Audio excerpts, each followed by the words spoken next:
Well, first of all, he shows up on screen looking like a kid in our town playing a grandpa.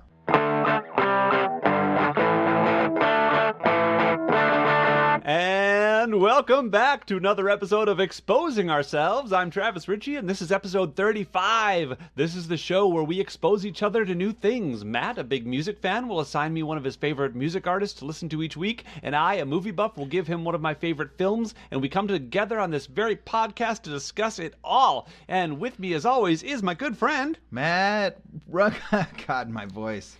I'm sorry. I've got a little bit of a sore throat. Forgive me.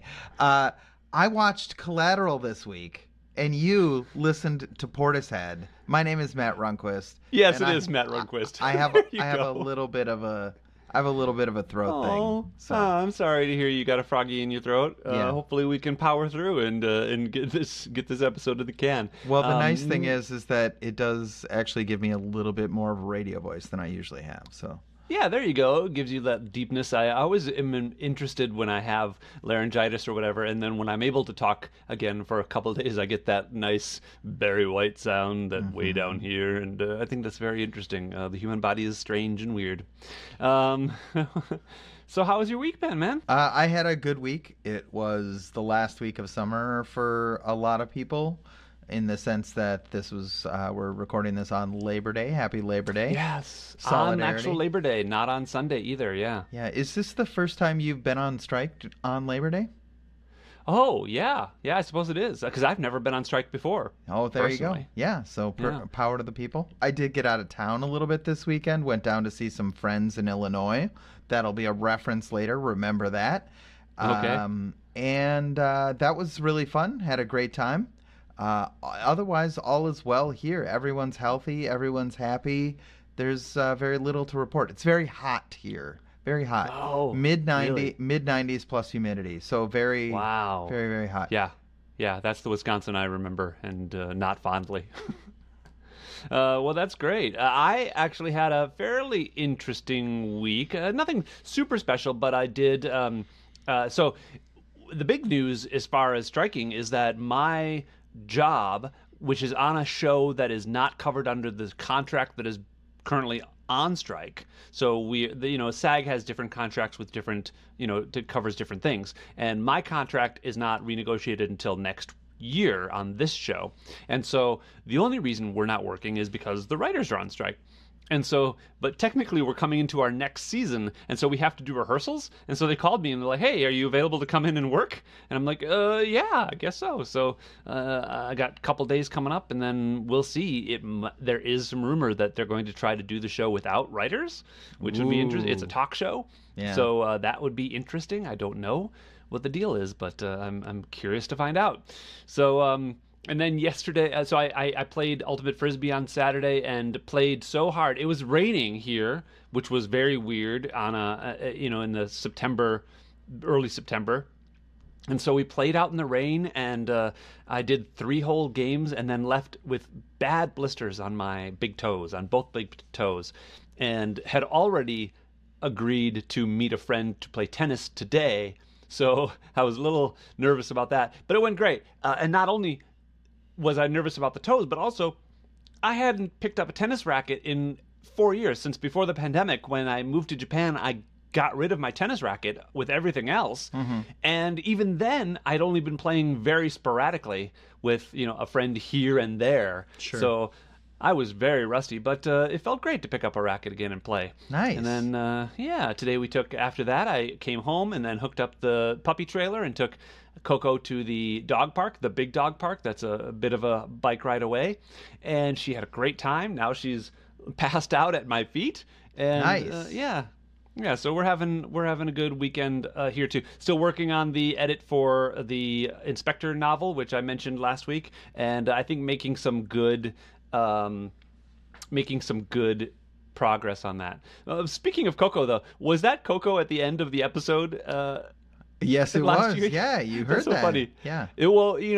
Because we're recording today on a Monday, I've had time to actually listen to the entirety of the episode that came out yesterday, and so I heard her do her little bark, which must have been somewhere in the middle of the episode that you Yes, put in. I dropped That's it in great. there. Yep. I loved it. I loved it. One other thing about last week's episode, since I just listened to it today, is we were talking about the Barbie movie, and you had mentioned how they've sold $1 billion in tickets and are probably going to sell billions more in merchandising.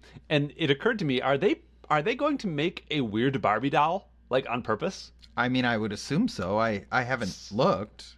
Me either, but I'll bet that that's going to be a thing. And what an interesting little meta reverse thing that would be. It reminds me of in the guitar world. So I've been looking at musical instruments lately, because that's what you do when you're learning guitar, and there is a habit in the very high-end guitar market to do what's called relicking to guitars.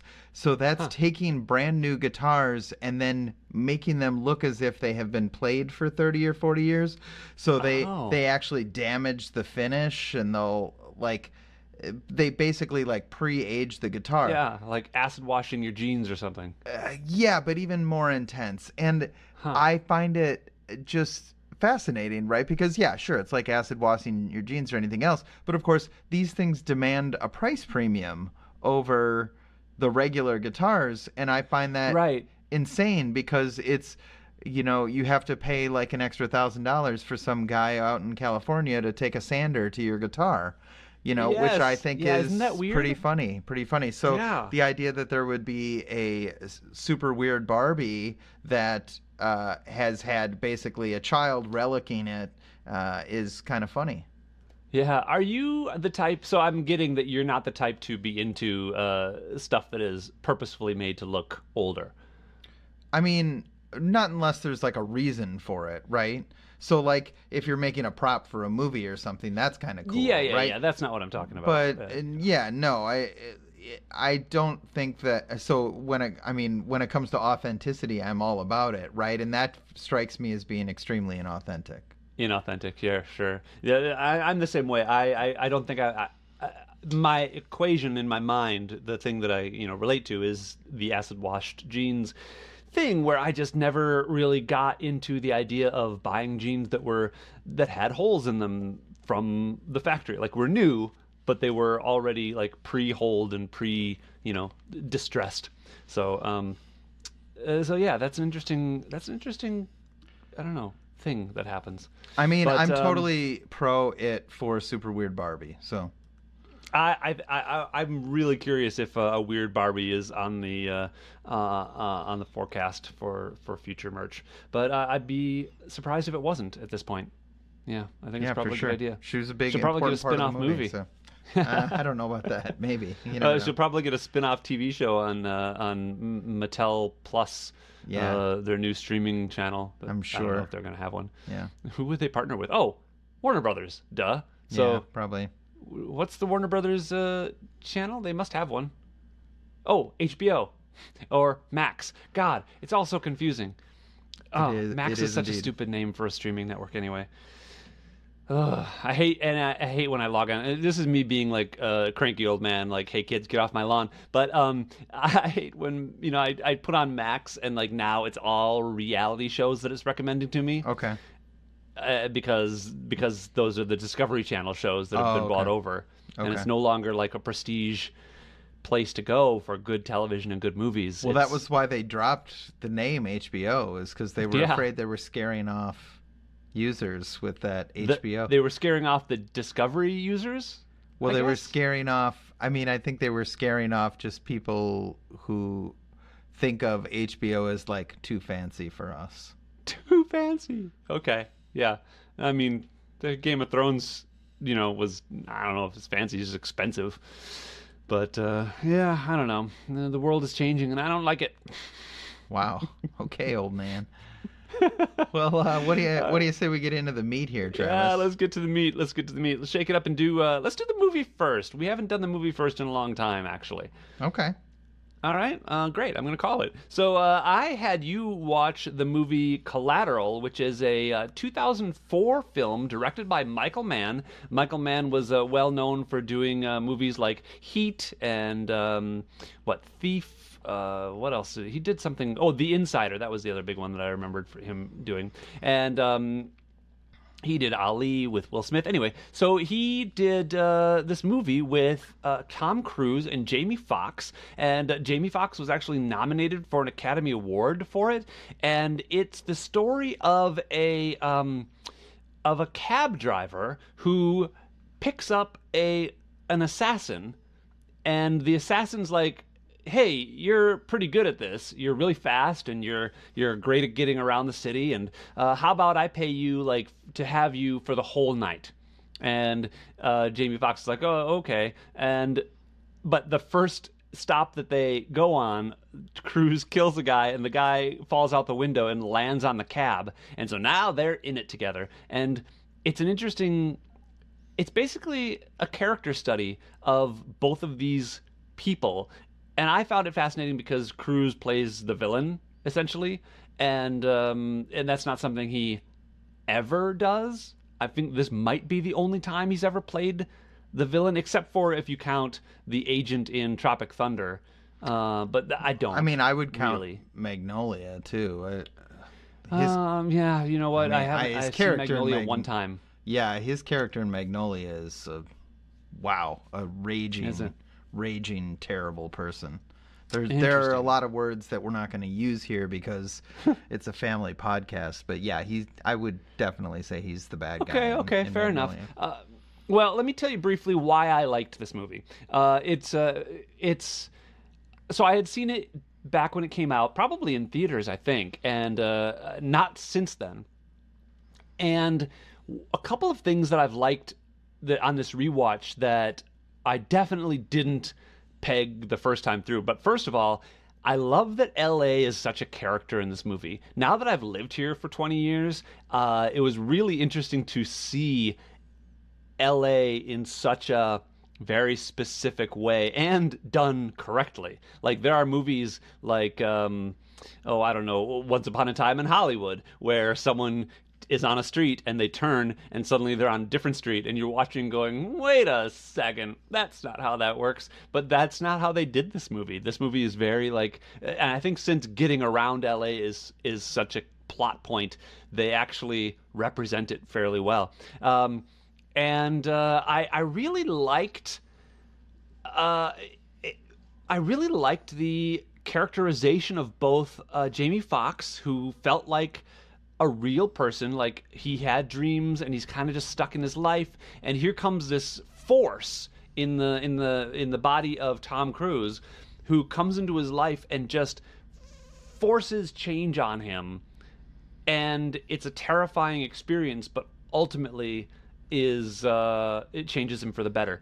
And I think that's very interesting. It's shot mostly on digital, which was a weird thing for the time, like for 20 years ago, to have a movie shot almost entirely on digital video. You can tell that it's done, but I kind of didn't mind it.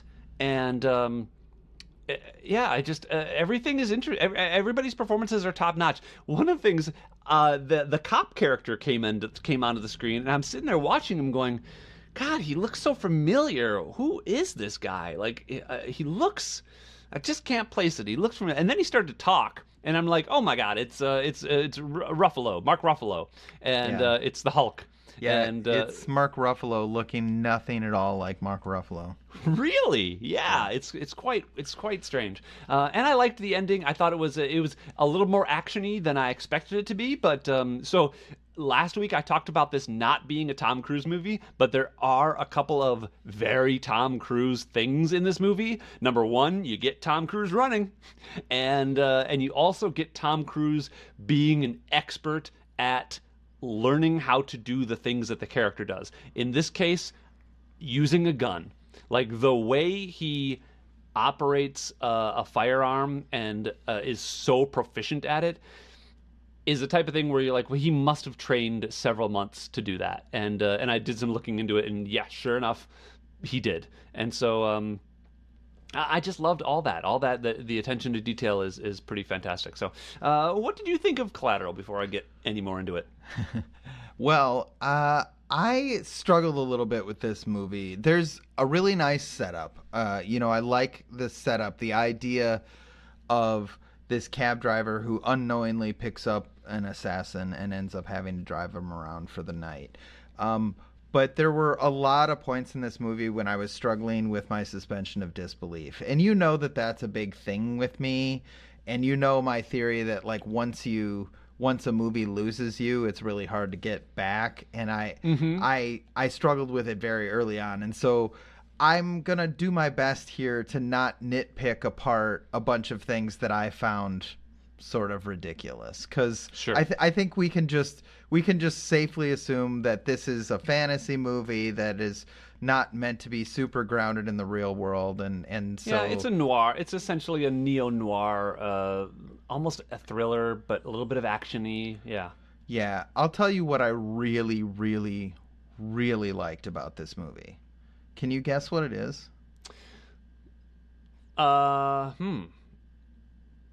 No. Jamie No, Foxx. I don't. Jamie Foxx. Oh, Yeah, okay, great. he great. was absolutely fantastic in this. Yeah. I I don't think I've ever really known. I don't think I've ever really watched a Jamie Foxx movie, and so a couple of weeks ago we watched Oh, and he was Baby in that. Driver, Yeah, yeah, yeah. and he was in that, and I was a little bit surprised. But then this movie, he carries this movie. You mentioned that he was nominated for an Oscar for Best Supporting Actor, which to me is total BS. To me, he is the main character of this movie. And, Yeah, that is interesting. right. And I realize that's Oscar politics. That's not really like, oh, we choose, it's about positioning yourself for a category and whatever. But Right. for me, this movie is about Jamie Foxx's character and his response to this force of nature sort of coming Yeah. into it. Right? Absolutely, absolutely. But you know what I think that is that this I think it's the same year that he did Ray, where he played Ray Charles, and I think he got nominated for Best Actor in that movie. So I think that was the deal. Like they didn't want him to be nominated, or you can't maybe be nominated twice for Best Actor in the I same. think you can. Yeah, unless they were the same studio and the studio thought he would be better positioned. But I don't know. It's not important. Yeah. But it is fascinating. That year was a big one, a big breakout year for Jamie Foxx. Yeah, and he was really fantastic. He deserves every bit of goodwill, at least for this, that he got. So another thing that I kind of struggled with is I picked up on the twist very, very early. The fact that Jada Pinkett's character is the final target, I pegged that almost immediately. Which is on me. Because why else cast Jada Pinkett? Why else cast Jada Pinkett? We've run into this problem before, and Harrison Ford and What Lies Beneath, right? Yeah. And I, and that's on me, right? That's me being like, oh well, movies work in this way, right? And but I think it did kind of, it felt. That was supposed to be like a surprising twist that ratchets up the stakes, and instead I was just like waiting for it, right? And so it didn't feel like it ratcheted up the stakes for me. So, like I said, that's that's on me. That's not really the movie's fault. I mean, I guess you could blame them for not casting an unknown in that part, but Well, and I do wonder maybe she wasn't as big back then. She wasn't 20 years ago. Yeah, she wasn't as big, but she was still pretty well known. Because wasn't that about? I guess she'd done the Matrix movies then, and Scream 2 was. But she did the same kind of thing in Scream 2, where she was like, she wasn't above playing small roles in big movies. Sure. Right. So I don't know. Yeah, I do get what you're saying, and I also realized, like, you piece it together, and it didn't wreck anything for me, and I don't think that they were hinging the movie on that twist necessarily. No, but I think that's the thing that moves you into the third act, right?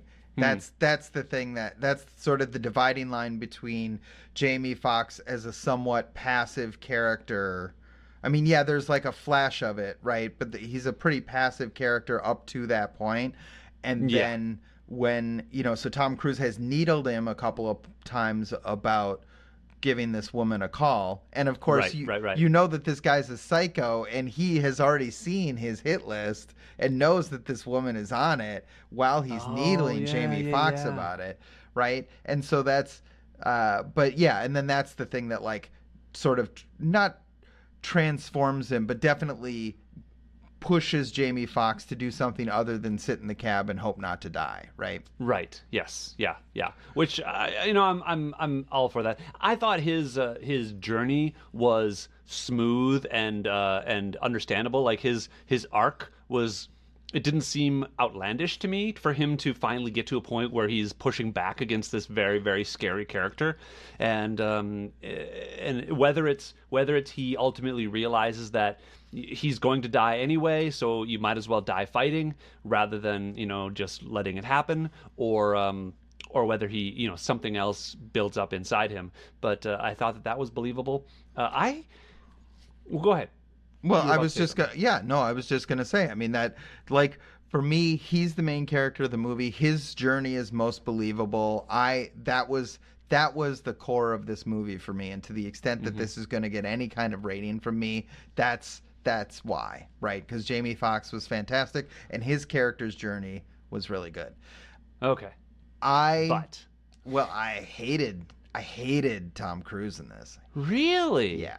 I really Wow. did. I thought, well, first of all, he shows up on screen looking like a kid in our town playing a grandpa. Like, he's got this ridiculous silver dye job that just is no. I don't ever want to see Tom Cruise with a gray dye job.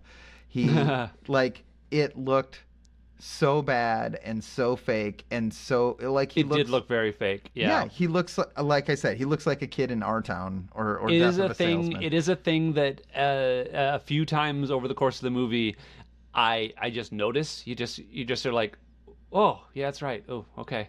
And you're So here's use your creative brain here for a second and tell me why. What was the point of that? Because, well, for probably two reasons. One is that you don't want him to look like Tom Cruise. His hair is one of the things he's known for, and it's very distinctive. And then the other thing is probably Tom Cruise wanting to differentiate himself somehow. Doing the Wesley Snipes in Demolition Man thing, whereas like he just wants to do something different. Yeah. Okay. Well, and I get it. I allow for that. It doesn't bother me that much. Yeah. But I do agree with you that it was noticeable. Yeah. So, and then the other thing is like, and he's a very good actor, right? And his character, especially in these first couple of interactions, is a total a-hole. Just a raging jerk. And boy, did I really, really hate him. And I guess I'm supposed to hate him, right? Because he's a bad person who does bad things. But I found myself like viscerally uncomfortable every time he was on screen talking. In the first couple scenes with him and God, yeah, that's on purpose though. Yeah, I He's understand doing that. I understand that it's on purpose, but I didn't like it. Like I didn't. It made me want to not watch it, right? Oh, well, yeah. It didn't give me that reaction, but it did make me dislike him, but you're supposed to dislike him because he's a killer. But I personally, plot-wise, that works very well for me because he is testing the driver. Like he wants to know if this guy's going to push back. What kind of person is this person who he's going to be riding around with? So he's testing him to see how much he's going to push back against this kind of behavior. Yeah, no, I agree. He's a real jerk, Well, but I think that's part of the other arc is that as you go along, you do see that he has depth as well, and his arc is this kind of begrudging respect for Jamie Foxx's character to the point where he does save his life when he doesn't have to. And even earlier than that, there's no reason why once things go south, once the whole plan goes a little sideways when the body lands on the cab, there's no reason why he wouldn't just kill him why Tom Cruise's character wouldn't kill Jamie Foxx's character and then go get a different cab for the rest of the night. But to me, that's sort of a plot weakness, right? Well, there's a reason for that too. Oh, Like I also okay. had a problem with that. Like my mind, was going through it, but they do actually cover that by talking. That's essentially his MO is hiring a cab driver to take him through the city for a night and then kill the cab driver and frame them for the murders. Right? And so because they talk about that happening in a different city. And it's the Okay. Yeah, I Mark mean, Ruffalo character that's like, I think that's I a little missed suspicious that. to me. Yeah, I Yeah, think I it's missed a that. little. I might have the first time around too, and it's a thing that I just picked up on this time. But they do. It is an on purpose thing, and so there's a reason why he doesn't just ditch Jamie Foxx at that point. But it could have, and I think one of the reasons as he goes, he gets kind of more respectful of this character. But man, I mean, when I watch Tom Cruise in the scene with in the jazz club talking to that guy, and the connection that he has as an actor with the other actor, it's brilliant acting. And this is from me as an actor talking. I can't get enough of him. Like I think he's fantastic. I think he's Yeah. very underrated. I mean, well, no, like Tom Cruise has gotten his due. Like he's gotten some award consideration and that kind of thing. But like, I respect him a lot more than I think most people do. Like his craziness gets in his way sometimes. But man, I think he's a really fantastic actor. Okay. Yeah, I'm sorry you didn't dig him in this one. Yeah, and so obviously that was a big miss for me. And then there was I spent a large portion of this movie. So like I said, I'm not going to harp on this, but I just spent a large portion of the movie going like, but why? But why? But wait, but why? Right? And it's funny, right? Cuz I loved Heat. But I think about who I was when I loved Heat, right? I was like a 22-year-old guy, I've right? never seen Heat. Oh, you should watch it. Yeah, I know. Everybody, I know I should. Yeah. Um, gosh, well then I don't want to spoil too much about it for you, other than to say it's the kind of movie that 22-year-old guys who aren't super self-reflective really like. Yeah, no, that makes sense. One of the other things I do want to touch on though is the amount of preparation and uh, you know, uh, I mean, Tom Cruise for sure did a lot of training to become so proficient at using a gun, and it's clear that he did that. But also, you look at Jamie Foxx and his preparation in becoming this character, and then Michael Mann just in his like planning and the amount of choreography and I think work that went into the script I thought was pretty good. They talk about how they wrote backstories for both Cruise and Fox's characters so that they both knew where they came from, but they didn't really have to touch on it in the character. You don't need to know that one of their, fathers was abusive and a drunk and all that stuff to see them in this moment in their lives. Mm-hmm. But I did enjoy that you don't get a lot of before, right? You get this is a moment where this story starts and you kind of see it through for this night, and Mm-hmm. it feels compact. It feels I don't know. I really ended up I really ended up liking it even on the second time through. Okay, cool. Yeah. What did you think of really the cool. filmmaking itself? Like one of the things that I pegged early on was this digital filmmaking style, and it's not the whole thing. Some of it is shot with film, but most of it is with digital cameras. Did you notice that? Not really. I'm not. I mean, I'm not a filmmaker myself, and Mm-hmm. so things kind of all look, the same to me, right? Mm-hmm. Mm-hmm. Yeah. Yeah. Okay. I'm just Yeah. curious. Sorry. Yeah. I, That's all right. I'm curious for you. So, spoiler alert for this 20-year-old movie, but like Jamie Foxx comes out on top and Tom Cruise dies at the end. Did that play for you? Yeah, I think it was necessary, actually, for the story. Like, I think it's the most satisfying way for the story to end. Oh, There is a version of it. story wise, sure, but like just like at Did one it feel earned? Yeah, Is that what because you're asking? I mean, at one point, Jamie Foxx like doesn't realize that he needs to rack the gun before trying to fire it, right? And Mm-hmm. Tom Cruise is a guy who the police ballistics experts are impressed with how accurate he is, you know, Oh, and so you're so talking about it even in just just that final moment. yeah, this final moment where like I understood what happened, but it just felt like would Tom Cruise really make that kind of mistake? You know? Well, I think that it was a lot of luck, and I think that in that moment you're on a train which is moving, and so you don't have balance necessarily. Um, it didn't bug me, and I think that especially since he had already been shot once, he was probably,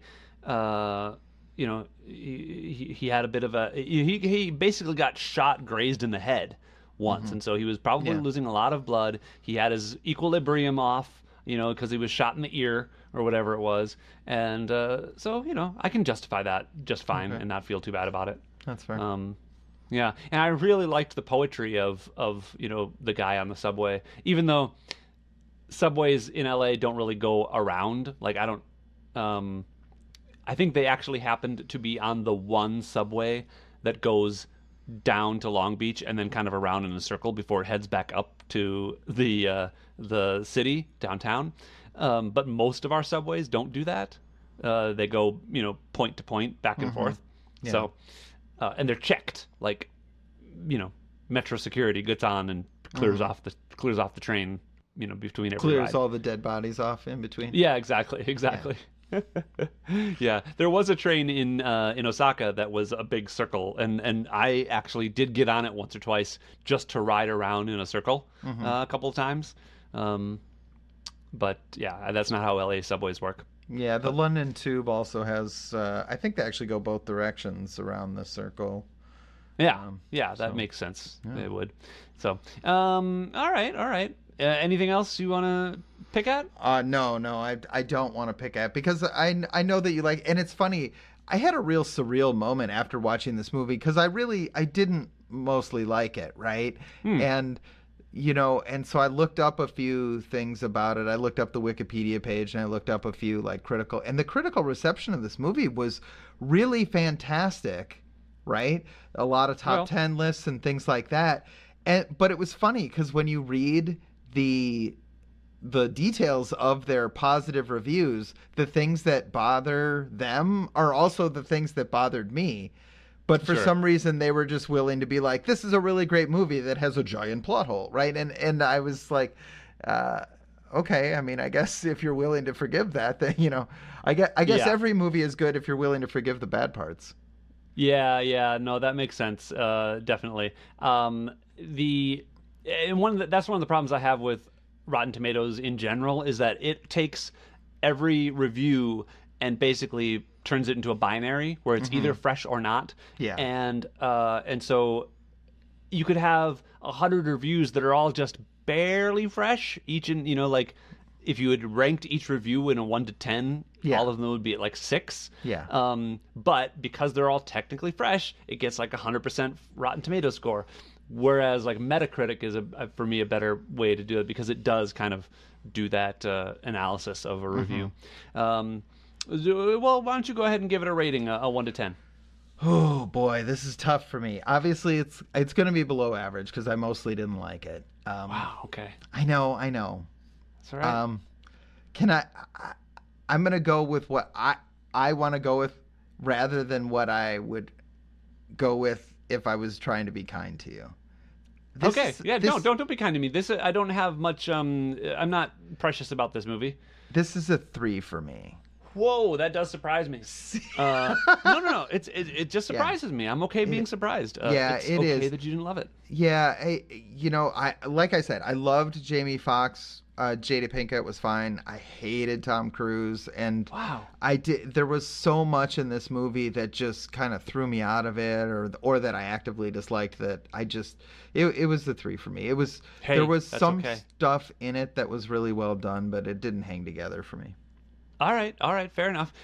For me, I rated it an 8 on IMDb, and the average rate The average ranking is a 7.5 on IMDb for this movie. And for the record, it was fairly popular. It on a budget of $65 million, it had a $220 million worldwide box office. So Yeah, it did pretty I well. saw that, and I was super surprised because I was like, oh man, this one's a tough one. And then I looked, and Yeah. it was very successful.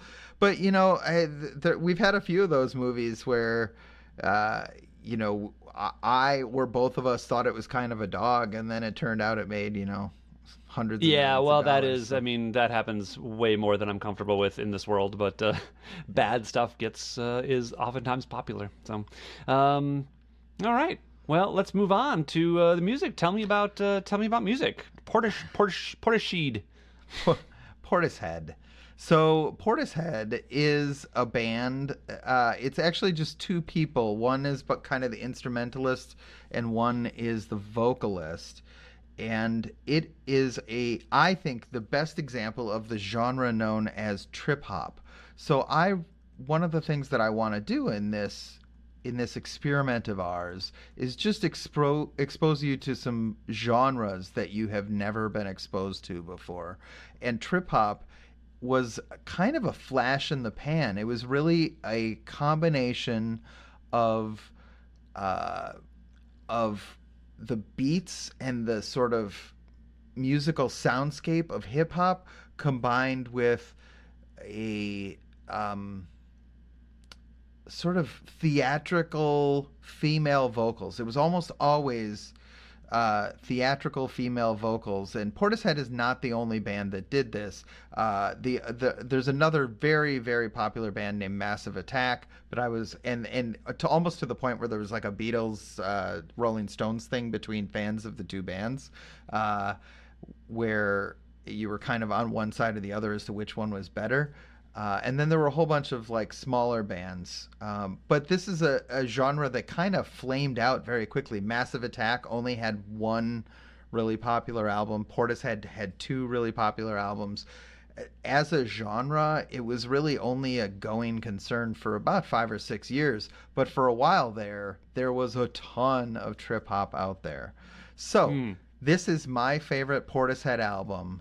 And Travis, this of all the things that we have done, this is the one that I have no idea what you will have a reaction to the most. Like, you could give this a 1 and I'd be like, yeah, that's fair. And you could give it a 10 and I'd be like, yeah, that's fair. I really have no idea how you're going to feel about this.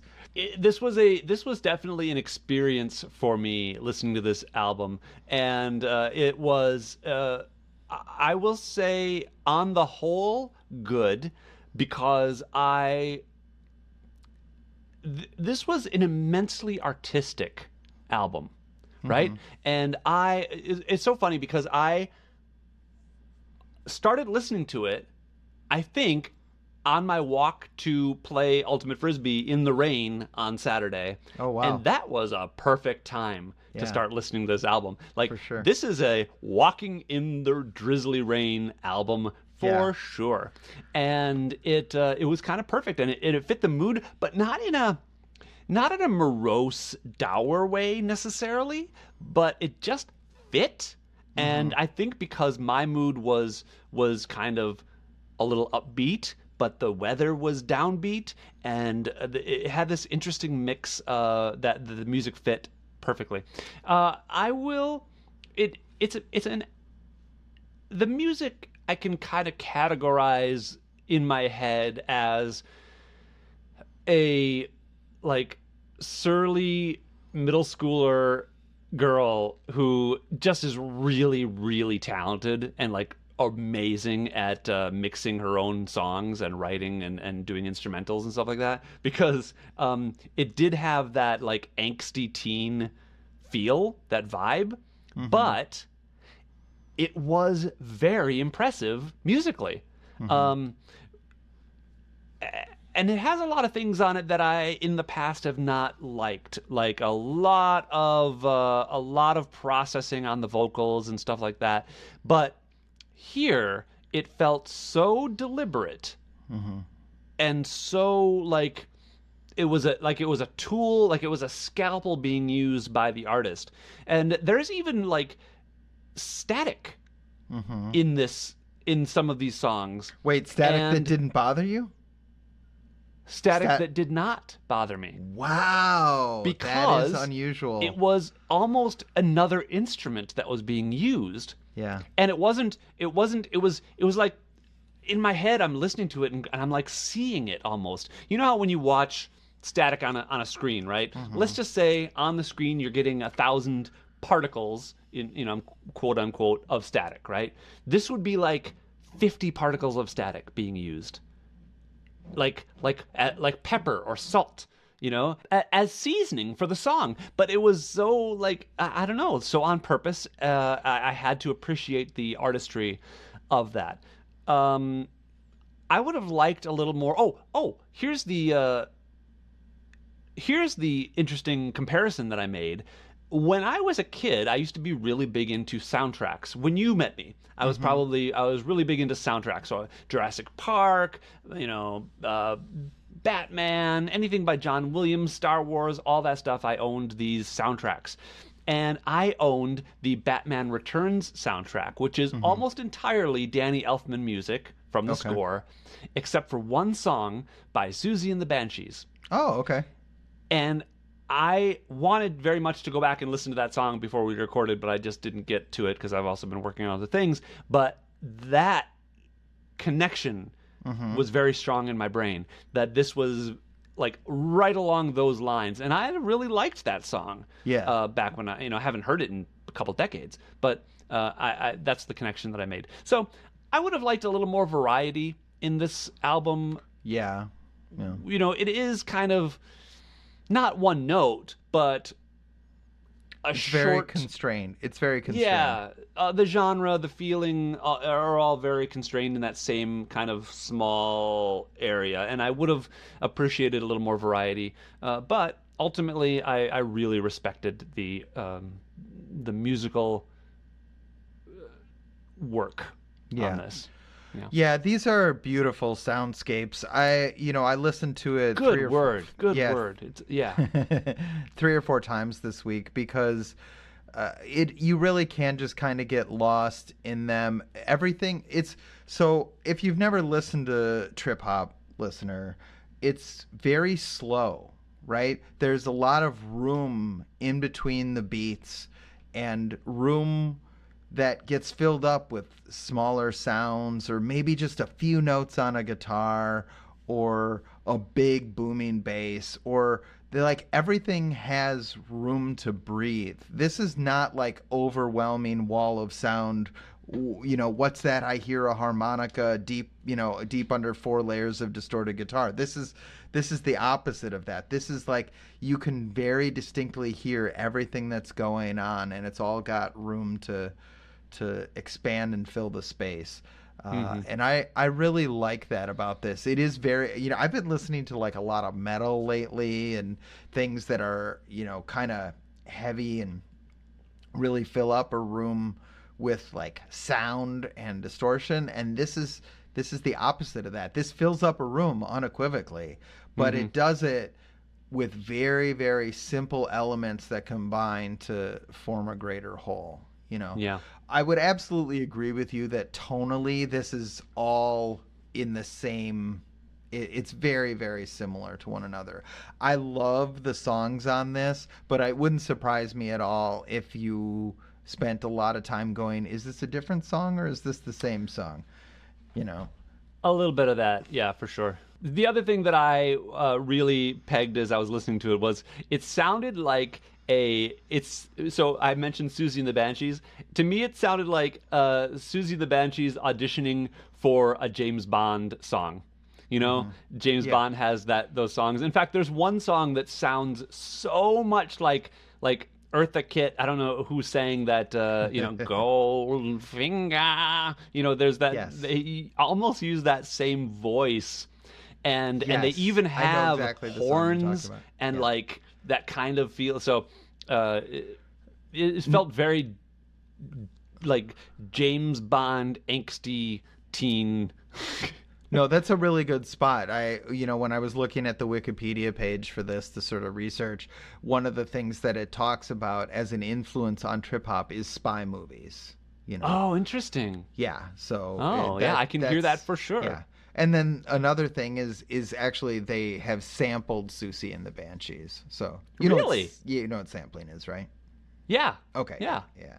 Yeah. Well, I So, mean, do you want to explain in case any of our listeners are well, if any of you don't know what sampling is, I always assume Travis is the least educated among us Sure, when it comes sure, to that music. makes sense. I called But myself sampling music dumb last week, but it's really music ignorant. is using a snippet of a different musical work inside your own and incorporating it into the work. And typically, it's very expensive to clear samples, which is to say, get permission to use Yeah. them. Sure. Well, that's great. I can rate it. I don't know if I have anything more critical or That's all deep right. to say. Let's see. I do have one small Yeah. correction. I said there were only two people in Portishead. That is incorrect. There's also a guitarist. So there's the producer guy. There's Beth. I think it's Beth Gibbons, who is the singer, and there is the guitarist, who is Adrian Utley. Okay. So I feel a little bad that I said it was only two, but I thought it was, and I was wrong. I do think the name. Are you positive that it's Portishead and not Portishead? Yeah, I am positive that it's Portishead. Yeah, Because I think Portishead is a fairly decent name as well, but they Portishead write is- it all in one word. yeah. Portishead is actually a place. Oh, It's okay. It's a town in Somerset, England. Oh, interesting. Oh, well, I had no idea. Well then, good for them. Yeah. I also think Portishead is a pretty good name for a town in Somerset, England. Well, this is going to be I think this is going to be a firm 7 for me. It's probably not the kind of music that I would listen to, like, on my own, but on the Kevin Novacek scale of experiences, I think this is definitely something that I am better for having had. And I appreciate the experience of listening to this album a couple times, and would recommend it to our listeners. I think it's fun, and just artistically, it's very impressive. So yeah, a good That's 7 for me. A good awesome. 7. Awesome. That's very exciting. This is an 8 for me, bordering on a 9, but I don't give half ratings. So it's an 8. I really, really love it. I will say that it was released in, I want to say, 1997.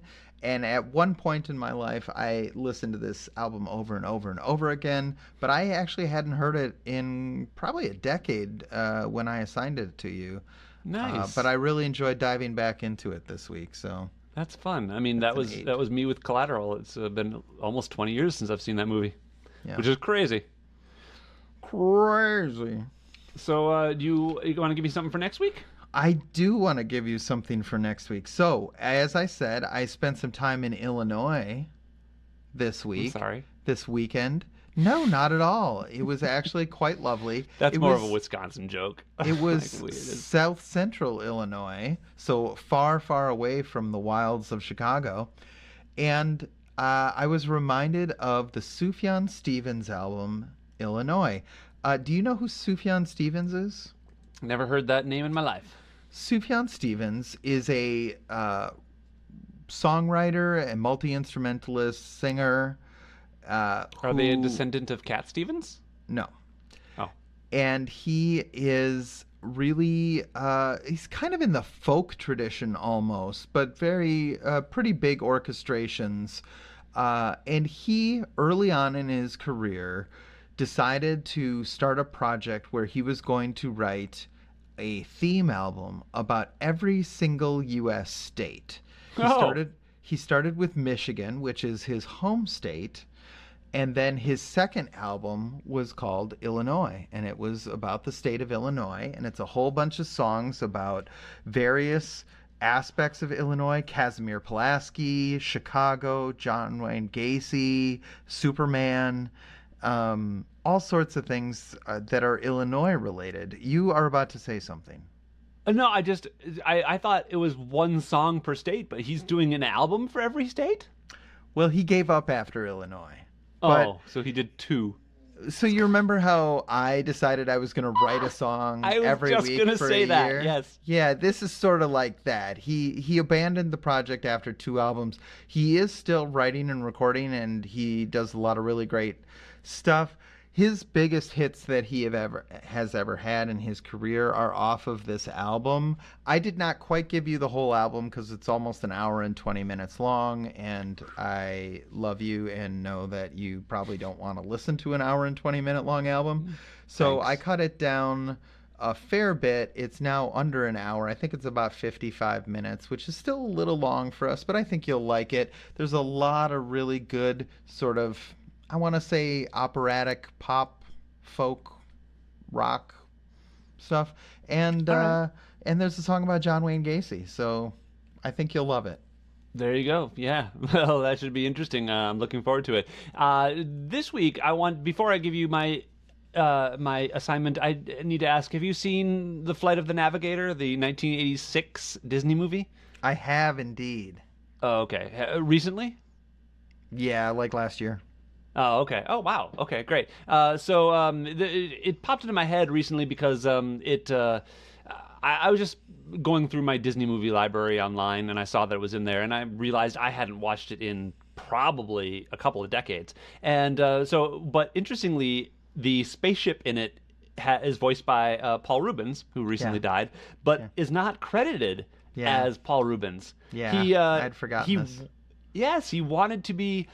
He hadn't done Pee Wee's Playhouse yet, but he wanted for some reason to be credited as something else, for whatever reason. I remember as a kid the spaceship sounding like Pee Wee Herman, but I assumed all this time that it was a voice actor doing a Pee Wee Herman impression for parts of the work, but it's not. Yeah. But what I really wanted to say was that rewatching this movie, it is shockingly moving. Like, I was It's crying very at the beginning emotional. part. Yeah. Because it's this kid who has been missing for 8 years and he returns home. He hasn't aged. His parents are. He's confused and scared out of his mind. His parents are emotional wrecks. And, like, it's a crazy movie, and I was crying watching this kid, and the young actor they got to play the lead emotionally reminded me of Elliot from E.T. Yeah. And how strong of a young actor he was. And Yeah. so yeah. Well, and anyway, I mean, if I you- think that was a movie that came out, in the wake of E.T. and was definitely trying to catch some of that shine for sure. For sure. And a lot of the same creative crew, because this was actually not a Disney production. It was an independent film that Disney picked up to distribute. And so, but a lot of the creative crew also worked on Mac and Me, the complete and total awful E.T. ripoff that was done in the mid 80s. Anyway, so okay, I'll let it go. Definitely, if you haven't seen Flight of the Navigator recently, see it. I don't I rated it, and I don't even remember what I rated it, but I think it was pretty high, like a 9 even. So it was really good.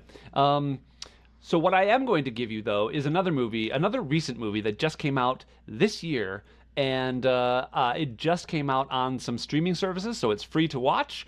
And that movie is Dungeons and Dragons: Honor Among Thieves. It's a Chris Pine vehicle that just came out this year.